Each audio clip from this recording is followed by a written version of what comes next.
ومن أراد الآخرة وسعى لها سعيها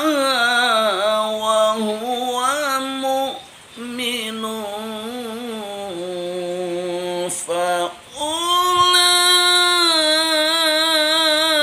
فأولئك كان سعيهم مشكورا